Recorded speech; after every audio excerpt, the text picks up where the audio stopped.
Bienvenue sur Malaïka, le magazine de la femme africaine et chrétienne. Aujourd'hui, nous allons parler de nous-mêmes. Comment nous pouvons nous améliorer? Est-ce que cela est possible en tant que chrétien? Découvrez avec moi aujourd'hui le sujet du jour.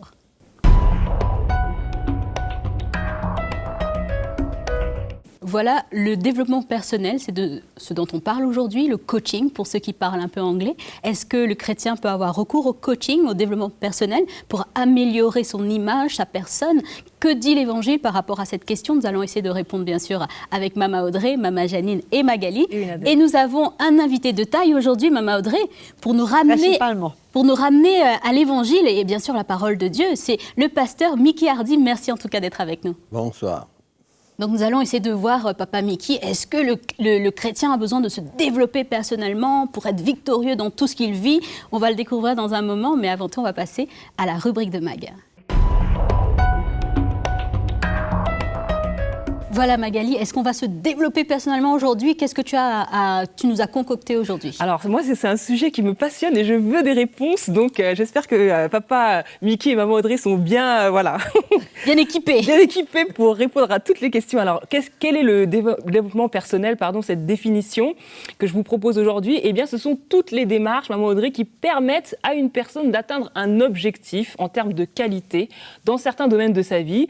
Et les synonymes de développement personnel, ça peut être l'accomplissement de soi ou l'épanouissement personnel.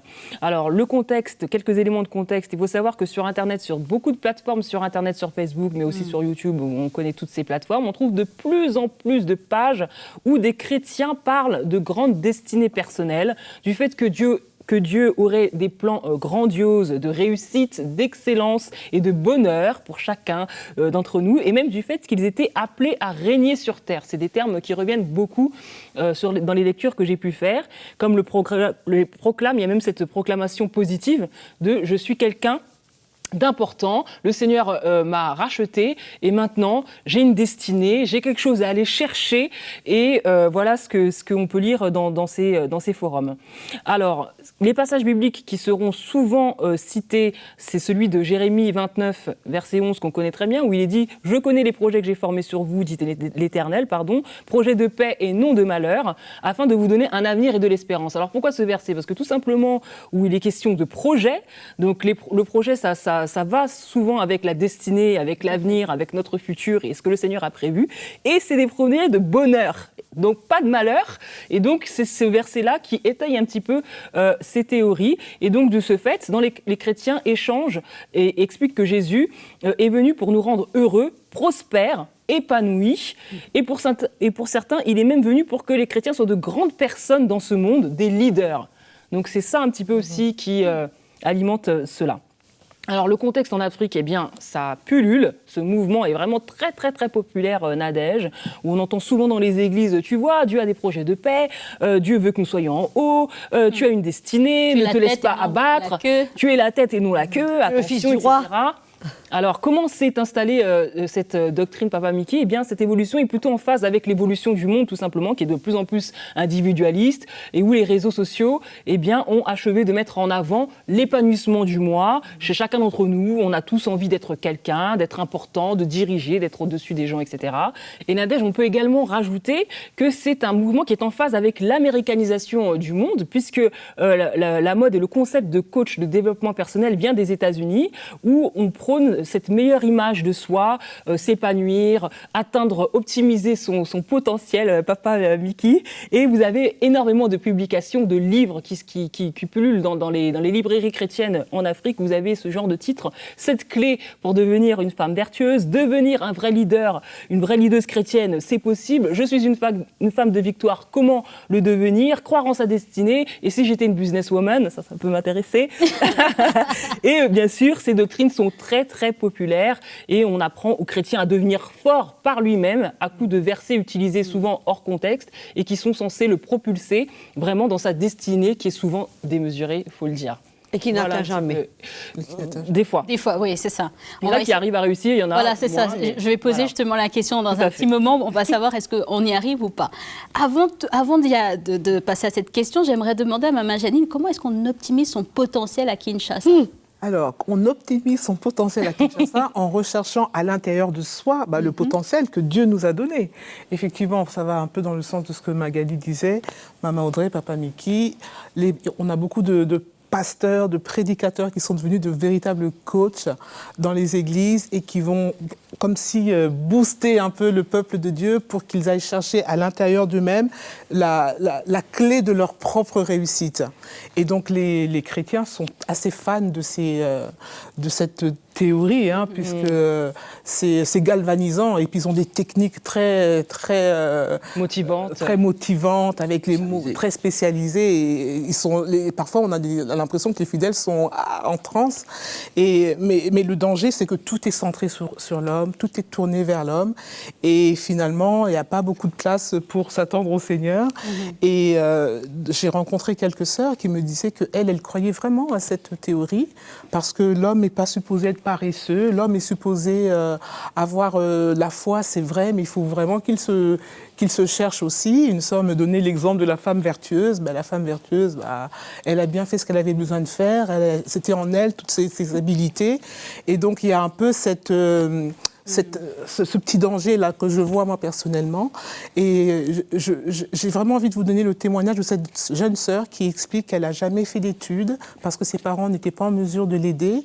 Elle était issue d'une famille pauvre, mais par elle-même, elle a réussi à apprendre à lire et elle a fait une petite école de couture. Elle a commencé à faire des habits. Aujourd'hui, elle fait des uniformes pour une école. Et donc, elle dit oui, quelque part, je me suis développée personnellement, mais c'est aussi avec la grâce de Dieu. Justement, ça me fait rebondir sur ma prochaine question, Maman Audrey. Est-ce que assister à ces séminaires, être sous, on va dire, l'emprise d'un coach, d'un motivational speaker, comme on dit maintenant à l'américaine, est-ce que cela nous permet vraiment de se développer personnellement? Je crois qu'il faut voir dans toute chose la source de toute chose. Premièrement, on voit dedans l'esprit du monde.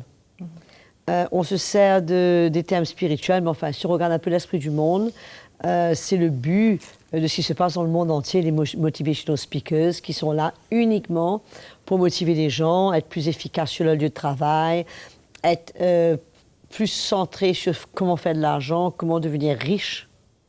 L'argent est un peu la base de tout ça. Et je crois aussi il y a une forme de compétition déguisée là-dedans, où on voit les gens du dehors, les gens, pourquoi eux et pourquoi pas nous. C'est vrai. Une forme entre les chrétiens et les non-chrétiens. Voilà, pourquoi eux et pourquoi pas nous. Et au fait, les versets que Magali cite sont les versets vrais. C'est sûr que le Seigneur a des bons plans pour nous. Et il a toujours eu des bons plans, même avant que les motivational speakers fassent surface. Il a toujours eu des bons plans. Et il n'a jamais changé de cœur, mais le moyen d'atteindre ces plans, c'est ça la différence. C'est quand on marche avec le Seigneur et qu'on court la bonne course, et qu'on sert le Seigneur, et qu'on laisse le Seigneur œuvrer en nous, et qu'on marche dans les voies du Seigneur. C'est lui qui nous emmène, qui emmène ces plans qu'il a fait pour nous à se réaliser. Puisqu'on va dire un cas très spécifique, très précis, on va voir dans le livre, dans les évangiles, la Bible parle quand Jean-Baptiste est venu et que les Juifs ont refusé de prendre le baptême de Jean-Baptiste, la Bible dit ils se sont disqualifiés eux-mêmes. Donc, on peut se disqualifier, on peut se priver et ne jamais arriver à goûter des choses que le Seigneur a mis à part pour nous, parce qu'on n'a pas pris les bonnes décisions, la bonne route, on n'a pas fait le bon chemin, et on n'a pas suivi les consignes du Seigneur. Mais de là, essayer d'emmener ces plans se réaliser par notre propre force, et par les méthodes naturelles, et les méthodes intellectuelles, et les méthodes mondaines, je ne crois pas trop que ça puisse arriver. Ça peut arriver d'une manière naturelle, mais ça n'a rien à voir avec le plan de Dieu et les bénédictions dont le livre de Jérémie parle. Justement, Papa Mickey, concernant ce développement personnel, comment le chrétien finalement peut s'améliorer? Parce qu'il y a vraiment une recherche d'être une meilleure personne, une personne qui réussit. Est-ce que cela fait partie du plan de Dieu pour nos vies? Oui, je pense que je suis d'accord avec ce qu'Audrey a dit concernant ce désir de s'améliorer, ce désir d'être quelqu'un, ce désir de se positionner en tant qu'être humain, mais c'est très dangereux. Moi, je dirais au départ même que c'est de la fausse doctrine. Au départ même que c'est de la fausse doctrine. Pourquoi ? parce que la Bible nous dit que l'assurance que nous avons ne vient pas de nous-mêmes, Amen. mais vient de Dieu. Exactement. Donc c'est là où il faut faire la différence. Paul dit dans son épître aux Corinthiens, il vient dire que je suis ce que je suis par la grâce de Dieu.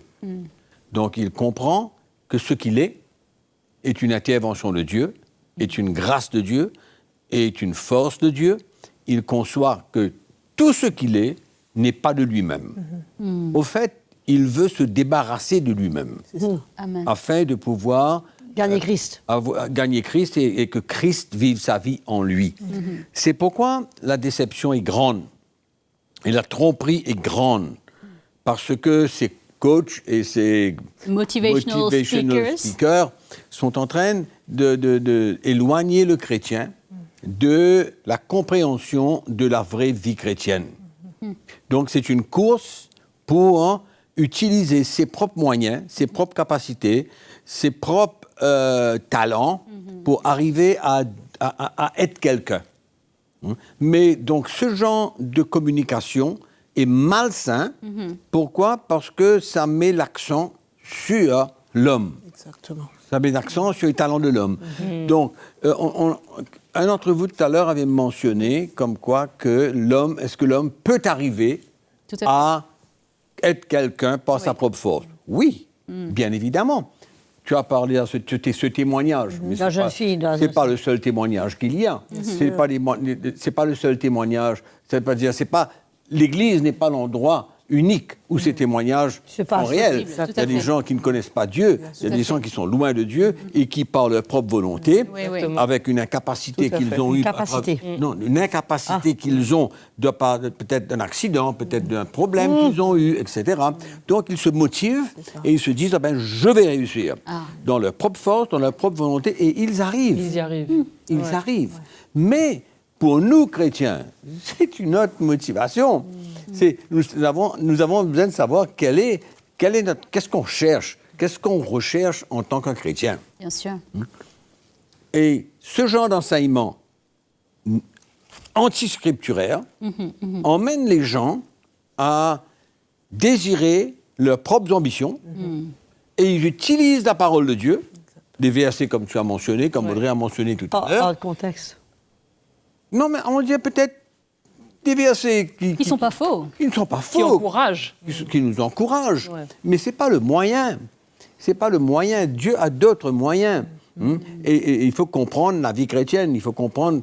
Parce que ces motivational speakers excluent complètement Absolument. la manière que Dieu veut emmener ce que nous désirons selon ce que nous croyons être son plan et sa volonté. Donc, dans ce genre de contexte, on exclut la volonté de Dieu, on exclut le plan de Dieu, et on cherche simplement un verset dans la parole de Dieu, et on va courir après cela, mais non pas selon les moyens et la manière que Dieu veut. Exactement. C'est pourquoi c'est très dangereux, très dangereux. Ouais. Mais le problème, comme Janine a dit, ça gagne énormément l'Église. Ah oui, c'est Ouais. très populaire. Oui, parce que quand on n'a pas le vrai évangile Voilà. et qu'on n'a pas le moyen pour arriver à être ce que Dieu veut que nous soyons, à ce moment-là, on cherche D'autres systèmes, d'autres moyens. systèmes, d'autres moyens. Tout à fait. Et ce qui est pire, c'est qu'on cherche cela sans le savoir. Nous sommes en train d'inviter, ouvrir la porte à l'esprit du monde, Exactement. à l'esprit qui règne Exactement. dans le monde. Au fait, ce n'est plus l'évangile qui nous emmène à réussir. Ce n'est plus l'évangile, ce n'est plus l'œuvre de Dieu dans notre vie Exactement. qui nous emmène à atteindre ce que Dieu veut que nous soyons. Ce Dieu a un plan pour nous et il veut nous emmener à ce plan. Bien sûr. Et si on regarde l'exemple de Joseph, Oui. qui était le motivational speaker dans la prison, Non, il y avait qui était personne. là pour faire de Joseph le plus grand. Et regarde ce que Dieu a fait de Joseph. Si on voit le parcours de Joseph, il n'a pas rien fait d'extraordinaire à part d'être jeté dans un puits, d'avoir été vendu comme esclave, d'avoir été trahi au service de Potiphar pour se retrouver finalement en prison et pour sortir de là et rebondir où? Comme le numéro 2 d'Égypte. Bien sûr. Alors, le plan que Dieu avait pour Joseph, ça a été directement lié par l'attitude qu'il avait en prison, par son cœur envers le Seigneur, par sa fidélité envers le Seigneur. Et c'est ça qui a permis à Dieu de retirer Joseph de la prison et de l'emmener à être le numéro 2 d'Égypte. Ce n'est pas des efforts personnels, parce que tout ça, c'est purement mondain. C'est au lieu d'avoir les yeux sur Christ, qui est l'auteur et le consommateur de notre foi, c'est d'avoir les yeux de retour sur nous-mêmes, fixés sur nous-mêmes, l'introspection, je dirais, qui n'a rien à voir avec le Seigneur, alors que le Seigneur, lui, au contraire, veut nous détacher de nous-mêmes, veut nous libérer de nous-mêmes, afin que Christ soit formé en nous et qu'on devienne de plus en plus comme Jésus. Et c'est là notre succès. Bien sûr. C'est de ressembler à Jésus. Mais, Maman Audrey, bien souvent, ils prennent exemple sur Joseph. Je vois à Kinshasa, souvent, les pasteurs, ils disent « Tu es le Joseph de ta famille ». Et Joseph est vraiment pris comme l'exemple type du développement personnel. Ils pensent que finalement, oui, même s'ils sont pauvres, etc., ils sont devenus le Joseph de leur famille. Mais c'est-à-dire que dans toute l'approche, elle va être différente parce qu'on ne voit pas le cœur, l'humilité de Joseph. Le plan de Dieu. Le plan de Dieu aussi. Le plan dedans. de Dieu, la manière d'y parvenir, l'humilité qu'il a eue, le pardon, la manière qu'il a marché, qu'il a gardé un cœur pour ses frères, il a gardé un cœur pour son peuple. Il a réalisé que Dieu l'avait mis là pour un but et pour une raison. Bien sûr. Et ce n'est pas ses efforts. Exactement. C'est pas ses efforts personnels. Ça n'a rien à voir avec tout ce qu'il a pu imaginer. C'est purement une sensibilité au Saint-Esprit, au Seigneur, qu'il a gardé un cœur, même qu'il était en prison, il ne s'est pas déconnecté avec le Seigneur. On voit Daniel. C'est la même chose. Bien sûr, il y en a plusieurs. Moïse, Voilà, au contraire, Daniel a refusé Oui. l'instruction selon le monde. Tout à fait. Il a dit non, je ne veux pas être comme les autres, moi je veux rester fidèle à mon Seigneur. Et qu'est-ce que Dieu a fait de Daniel Bien sûr. et des 3 autres? Il y a Moïse aussi. Moïse était déjà, on va dire, au sommet du développement personnel, si on peut dire. Il n'avait pas besoin d'aller plus haut. Donc, Paul, c'est tout le pareil. contraire. Oui. Comme disait Mickey, il a préféré, il considère toutes ces choses comme la boue, Tout à fait. afin de gagner Christ. Donc, on voit que l'esprit de l'Évangile est exactement le contraire de tout ce que cette chose de motivational speaker, de coaching, de développement personnel peut emmener. Pour le monde, c'est bon, ça va, allez-y, mais ce n'est pas pour les chrétiens. Puisque ça nous fait courir la mauvaise course, ça nous fait courir après la mauvaise chose, et on passe à côté complètement de ce Bien que Dieu sûr. a pour nous. Justement, pour rebondir avec Papa Mickey, on a entendu parler du plan de Dieu. Comment le chrétien doit justement découvrir le plan de Dieu et son appel, si ce n'est pas par le développement personnel, comme on a entendu? Il y en a qui parlent même de destinée. Oui, tout à fait. J'insiste sur ce mot. Comment vivre sa destinée en tant que chrétien? Quelle question, Nadège? On essaye de promouvoir aujourd'hui la capacité de l'homme à se changer. Mais quel changement que l'homme veut? Quel est le changement que le chrétien veut? De cœur ou... Ça dépend ce qu'il veut. Exactement. Et si on s'assied et on écoute ces mentors et ces motivational speakers qui n'entraînent pas le chrétien à voir le plan de Dieu pour sa vie et à simplement vouloir à nourrir ses propres ambitions. Mais la question se pose aujourd'hui, qu'est-ce que le chrétien désire? Est-ce qu'il désire quelque chose de vrai et pour sa vie spirituelle? Parce que quand on écoute tout ce qu'on vient de dire là, avec les motivational speakers, etc., ça n'a rien à voir avec la vie spirituelle du chrétien. C'est simplement l'encourager à promouvoir ses talents, ses capacités. Dans le naturel. Et sa propre assurance pour pouvoir arriver à devenir quelqu'un. Oui. Mais ce n'est pas possible. Pourquoi est-ce que nous ne prenons pas l'exemple de Jésus? Pourquoi est-ce que nous ne prenons pas l'exemple des premiers apôtres, de la première Église, des chrétiens de la première Église? Nous verrons bien que finalement, ils avaient un genre d'instruction, c'est-à-dire instruits selon la doctrine des apôtres, selon la saine doctrine de Christ, et non pas à chercher à devenir quelqu'un. Au contraire, la Bible est exactement le contraire. Jean-Baptiste dit, il faut que je diminue, que tu croisses. La Bible est exactement le contraire de tout ce qui est en train d'être promu. Contraire complètement. Nous sommes appelés à nous humilier, nous sommes appelés à porter un cœur contrit et de dépendre complètement Amen. sur le Seigneur, sur sa grâce, sur l'œuvre de son esprit, sur sa volonté, sur ce qu'il veut.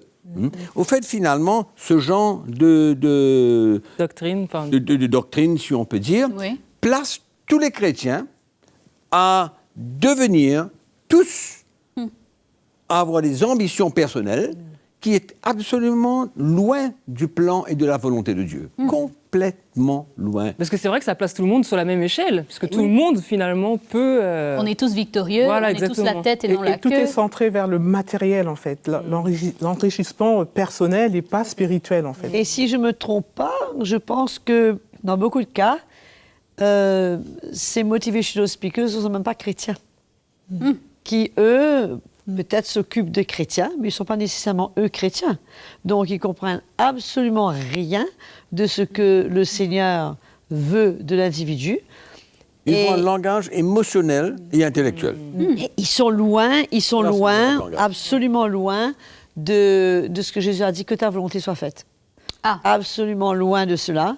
Et que ce soit le Seigneur qui, lui, doit nous emmener là où il veut nous emmener et par le moyen qu'il a choisi de nous emmener. Même s'il a fallu que le moyen qu'il a choisi pour Joseph était la prison, Ouais.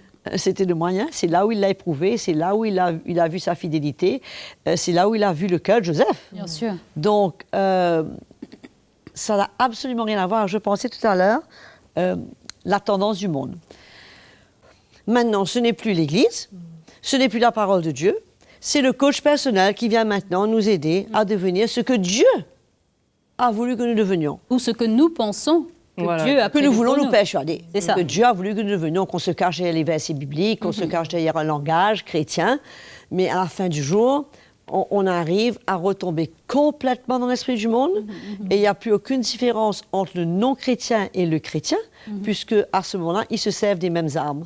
Bien sûr. La différence entre nous et les non-chrétiens, c'est que même si on ne connaît pas écrire et qu'on ne connaît pas lire, le Seigneur peut nous emmener loin. Tout à fait. Comme Pierre. à Il fait. n'est pas est un homme de sans instruction. Mais l'homme du monde, c'est un peu différent. Mais nous, si on laisse le Seigneur nous emmener là où il veut, il n'y a pas de limite là où le Seigneur peut nous Bien emmener. sûr, selon sa volonté, selon son plan. Papa Mickey mentionnait tout à l'heure, et j'aimerais juste rebondir là-dessus, du vrai évangile. Peut-être que certains qui nous regardent ne savent pas de quoi il s'agit. Est-ce qu'on peut avoir un petit éclairage dessus? Oui, mais écoute, c'est clair qu'il y a un message pour arriver à ce que nous sommes arrivés maintenant. Oui. Pour arriver à utiliser ce genre de moyens pour essayer de plaire à l'homme et de l'emmener à vouloir découvrir sa force, sa capacité, il faut bien qu'on n'ait plus rien. Qu'on n'ait plus rien de spirituel, qu'on n'ait pas de message, qu'on n'a pas l'Esprit de Dieu et qu'on ne comprend plus quel est le plan de Dieu et quelle est la volonté de Dieu pour arriver à accepter Exactement. ce genre de communication qui va directement à la tête de l'homme et qui pour allons dire, réveiller en lui des ambitions et des désirs personnels. Exactement. Donc il y a un message que l'Église a abandonné, que les jeunes pasteurs aujourd'hui ne connaissent pas, parce qu'ils ne sont pas nés dans un vrai mouvement de l'esprit où le message de la croix de Christ était présent, était partagé, était enseigné, annoncé à l'Église. Aujourd'hui, ils ne connaissent pas. Et c'est pourquoi aujourd'hui se lève, ça fait partie de la fausse doctrine. Les faux docteurs. Moi, je le dis clairement, Bien ça sûr. fait partie des faux prophètes, des faux docteurs, des faux enseignements. Comment on veut essayer d'expliquer cela. Bien sûr. Mais c'est ce vrai message de Christ, le message de la croix, où l'homme perd ce qu'il est. Il est prêt, il doit mourir à lui-même. Donc, quand on expose ce genre de message, mais tous ces messages que nous parlons là, Oui. mais ça s'éteint. Ça ne tient plus la route. Ça ne tient plus la route, il n'y a plus rien là-dedans. Parce que ça ne construit pas le chrétien spirituellement. Ça le construit intellectuellement et ça l'emmène à se reposer sur lui au lieu de chercher ce que l'Esprit de Dieu veut faire dans sa vie en prenant sa croix et à mourir à lui-même et se renier lui-même. Mais c'est incroyable Absurde. que le monde chrétien aujourd'hui est complètement aveugle. Aveugle, ignorant. Pour arriver là, moi, ça me sidère de voir comment les chrétiens courent vers ce genre de message et comment le vrai message de Christ n'existe plus dans l'Église. Et donc, on se tourne vers toutes sortes de moyens Les fables de La pour Fontaine. essayer de plaire aux chrétiens et les faire valoir, se faire valoir, se valoriser et se sentir bien parce qu'il se tient sur 3-4 versets de la parole de Dieu, il sort de là, mais finalement, il est très pauvre. Il est pauvre en esprit, il ne voit rien spirituellement, il ne comprend pas ce que c'est que le plan de Dieu et la volonté de Dieu, il est complètement ignorant. C'est une fausse doctrine qu'il faut dévoiler. Amen. Exposer et dénoncer. Exposer. Et dénoncer.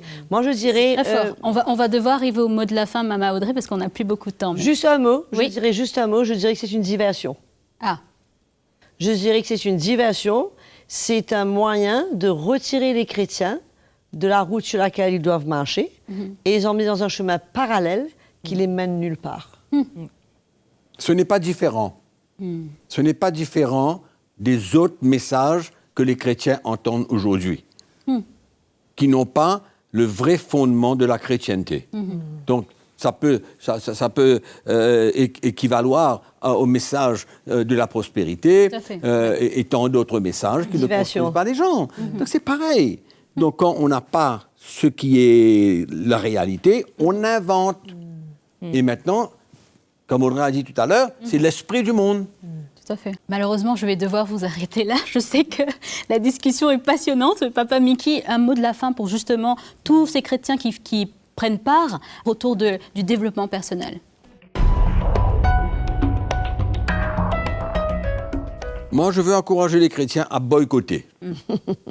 Boycotter ce genre d'enseignement, si on peut dire, ce genre de communication, parce que ça ne peut que les détruire et ça ne peut que les éloigner du plan de Dieu pour leur vie. Amen. C'est mieux pour eux de visiter un site web de CTMI, d'avoir des enseignements Amen. qui sont enrichissants pour leur vie, Amen. où ils comprendront quel est le plan de Dieu pour leur vie, et au lieu de s'accrocher à toutes sortes de choses qui n'ont aucune valeur. Que sa volonté soit faite. Merci beaucoup en tout cas, Maman Audrey, Papa Mickey, bien sûr, Maman Janine et Magali. Et nous vous disons à très très bientôt pour un autre thème tout aussi passionnant. Salut à tous, merci en tout cas d'être là. Si vous avez été encouragé par cette vidéo, si vous avez été édifié par le programme Malaika, c'est très simple, APA.